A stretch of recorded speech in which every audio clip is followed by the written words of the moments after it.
राजस्थान में विधानसभा चुनाव के दौरान प्रधानमंत्री नरेंद्र मोदी ने पेपर लीक को एक बड़ा मुद्दा बनाया था और पेपर लीक माफिया को पाताल से खोज निकालने व खत्म करने की बात कही थी। इसी प्रकार देश के गृह मंत्री ने भी पेपर लीक को रोकने का वादा किया था। किंतु नीट 2026 परीक्षा का पेपर राजस्थान से ही लीक हो गया, जिसमें भाजपा के नेता शामिल पाए गए और वे कह रहे हैं कि बड़े लोगों को बचाया जा रहा है। राज्य के शिक्षा मंत्री इस मुद्दे पर कहते हैं पेपर लीक हो गया तो क्या हुआ।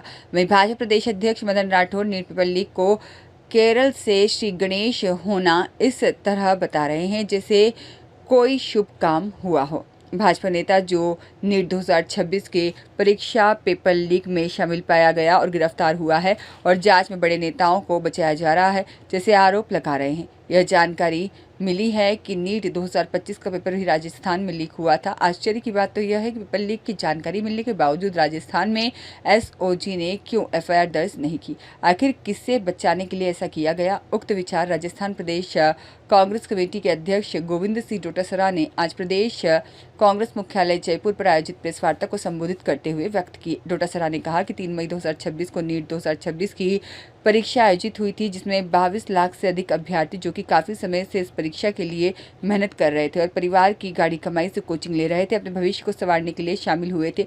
किंतु इन अभ्यर्थियों के भविष्य के साथ कुठाराघात करते हुए नीट का पेपर लीक हो गया और नेशनल टेस्टिंग एजेंसी ने इस परीक्षा को रद्द कर दिया। सिर्फ नीट 2026 को ही पेपर लीक नहीं हुआ बल्कि 2024 में भी पेपर लीक होने के कारण दोबारा परीक्षाएं एनटीए और सरकार ने करवाई थी और उक्त समय यह कहा गया था कि जब गड़बड़ी हुई वह जानकारी में आ गई है और अब सुधार कर दिया गया। 2025 में नीट यूजी का पेपर आउट हुआ लेकिन सरकार ने नहीं माना और तानाशाही करते हुए पेपर लीक सरगनाओं को बचाने के लिए नीट 2025 के पेपर को लीक होना नहीं माना।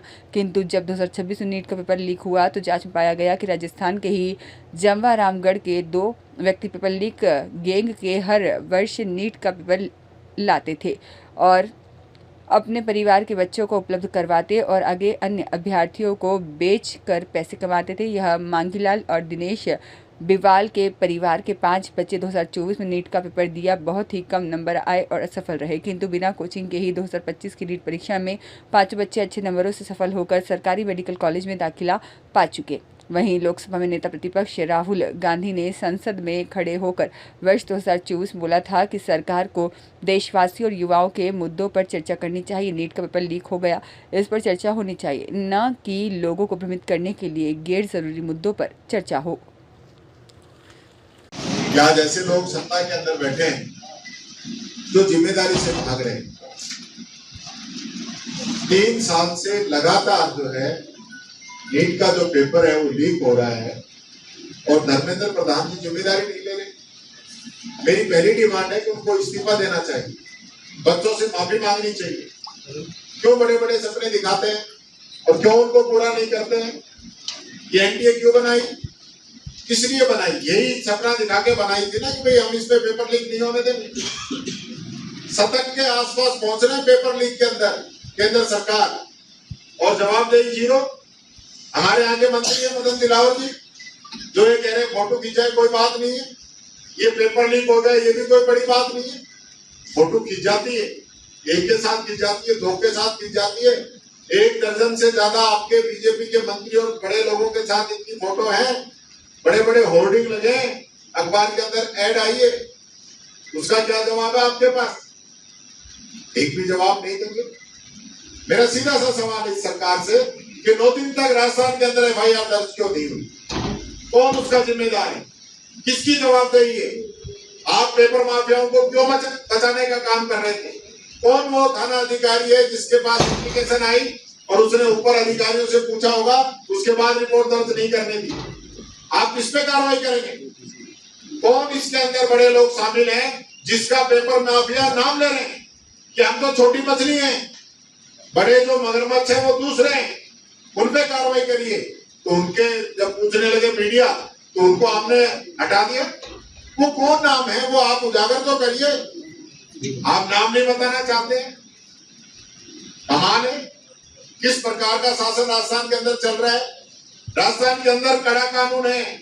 ये जो एफआईआर दर्ज हुई है अगर राजस्थान के अंदर दर्ज होती तो केंद्र सरकार से 10 गुना मजबूत कानून है हमारे यहाँ पे राजस्थान के अंदर। या आजीवन कारावास है, 10 करोड़ रुपए की इसमें जुर्माना है, लेकिन यहाँ दर्ज नहीं किया। इसी वजह से नहीं किया मुझे लगता है, और बीजेपी के लोग इसमें शामिल थे, इसलिए इसको पूरा बचाने का काम किया। और ये लोग पहले भी, जैसे अध्यक्ष जी ने बताया, अलवर में पेपर लीक हुआ, आपने कहा वो भी बीजेपी के नेता के कॉलेज के अंदर ही हुआ, आपने उसको दबा दिया। आपने कहा नहीं, पेपर लीक नहीं है, नकल है, और नकल की एफआईआर दर्ज करके और उस मामले को दबा दिया। खुले पेपर मिले जोधपुर के अंदर, आपने दबा दिया। डबलगढ़ के अंदर आरएस के जो पेपर मिले खुले, उसको आपने दबा दिया। यानी आपके पेपर लीक हो रहे हैं, आप मानते नहीं हो तो पेपर लीक कहां से? आपने तो इस पेपर को भी लीक नहीं माना था। एसओजी कह रही नहीं, ये तो गैस पेपर था। ऐसा कौन सा भविष्यवक्ता आ गया जो पूरे के पूरे गैस कर रहा है? यानी एमएसए भी अलग नहीं है, सेम आ रहा है। मैं कहना चाहूंगा, ये जो लोग आज सत्ता के अंदर बैठ के दोनों हाथों से इस देश के युवाओं को लूटने का काम कर रहे हैं, बातें बड़ी बड़ी हो रही है, धरातल पे काम नहीं हो रहा है, मामलों को दबाया जाता है, छुपाया जाता है, बच्चों के भविष्य को खराब किया जाता है। 2026 हुई थी और 22 लाख से अधिक देश के विद्यार्थी, स्टूडेंट इसमें परीक्षा अपनी मेहनत करके अपने परिवार की गाड़ी कमाई से काफी समय से खर्चा लगा करके अपने भविष्य को संवारने के लिए बैठे थे। और वो 2026 नीट यूजी का पेपर आउट हो गया। सरकार ने, एनटीए ने इस पेपर को निरस्त कर दिया। कि दोस्तों, केवल 26 का नीट यूजी का पेपर होना, आउट होना और सरकार का निरस्त करना केवल एक विषय नहीं। नीट यूजी का 2024 का पेपर भी आउट हुआ था, दोबारा भी कुछ जगह पे एनटीए ने और सरकार ने परीक्षाएं करवाई थी, और ये कहा था नहीं हमने आइडेंटिफाई कर लिया और जहां गड़बड़ियां हुई है वहां पर हम दोबारा करा। 2025 नीट यूजी का भी पेपर आउट हुआ, सरकार ने नहीं माना और तानाशाही करके इस घोटाले को, गैस पेपर के सरगनाओं को बचाने के लिए उन्होंने नीट पेपर 2025 भी आउट नहीं माना। अब जब 2026 का खुलासा हुआ तो ये प्रमाणित हो गया कि राजस्थान के ही हमारे जमवारामगढ़ के 2 पेपर लीक गैंग के माफिया, जो हर वर्ष ये पेपर लाते, खुद के परिवार के बच्चों को उपलब्ध कराते और आगे उसका बेच करके पैसे कमाते और माफियागिरी का काम कर रहे थे। ये जो 5 बच्चे हैं जो बिवाल परिवार के हैं, मांगीलाल और एक दूसरे का नाम शायद विकास होगा, दिनेश, ये दोनों के इनके परिवार के बच्चों ने 2024 की दी थी, लेकिन उसमें सफल नहीं हुए। बहुत कम मार्क्स हैं, इंटेलिजेंट नहीं थे, लेकिन 2025 में इनको पेपर हाथ लग गया और 5 के 5 बच्चों को इन्होंने पेपर पढ़ा करके और डॉक्टरी में सरकारी कॉलेजों में दाखिला करा दिया। ये अब 2026 में खुलासा हुआ है, क्योंकि 26 का पेपर भी लाए थे और उसके साथ जब पकड़े गए तो पता चला कि 25 में भी पेपर आउट हुआ और इस पेपर माफिया गैंग के पास में ये पेपर आया। सवाल ये उठता है कि इतनी बड़ी भर्ती एक एनटीए नाम की प्राइवेट संस्था को देकर के, एनजीओ को देकर के भारत सरकार ने युवाओं के साथ में धोखा करने का काम किया।